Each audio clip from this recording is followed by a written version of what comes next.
Pemirsa, menyandang status tersangka dan resmi ditahan Kejaksaan Negeri Buleleng, 7 ASN yang terlibat korupsi dana PEN Pariwisata Kabupaten Buleleng resmi diberhentikan sementara sebagai ASN oleh Badan Kepegawaian dan Sumber Daya Manusia Kabupaten Buleleng.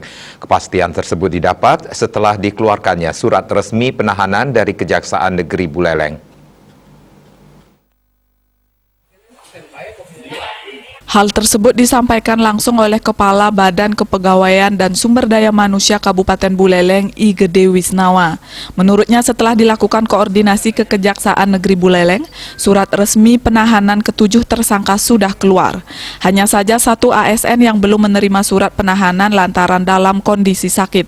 Ke-7 tersangka ini menurut Wisnawa secara resmi diberhentikan sejak Kamis 17 Februari 2020.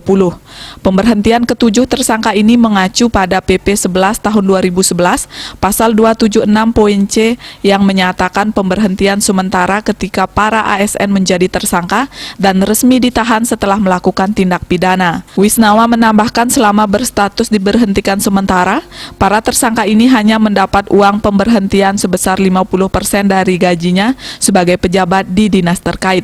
Pemberhentian sementara itu dalam poin C-nya itu ketika mereka sudah ditahan karena menjadi tersangka karena tindak pidana. Itu sudah jelas. Jadi karena ada salah satu yang belum ditahan, kami juga menunda proses pemberhentian sementaranya salah satu itu. Nah, ketika nanti sudah yang satu ini sudah nanti ditahan, jadi kita berproses lagi untuk membuatkan surat pemberhentian sementaranya. Saya kira itu. Jadi ada 7 sementara yang kita berhentikan. Ya, kita berhentikan sementara ya. Per hari ini, Pak? Per hari ini. Tahapan selanjutnya jabatan yang kosong ini akan diisi oleh pelaksana tugas. PLT tersebut rencananya akan diisi oleh Asisten 2 Sekda Buleleng untuk selanjutnya menunjuk pejabat-pejabat PLT pada Sekdis, Kepala Bidang, dan Kepala Seksi.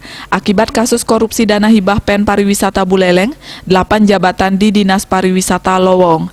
Jabatan yang lowong diantaranya Kepala Dinas, Sekretaris Dinas, 2 Kepala Bidang, dan 4 Kepala Seksi. Komang Yuda, Bali TV.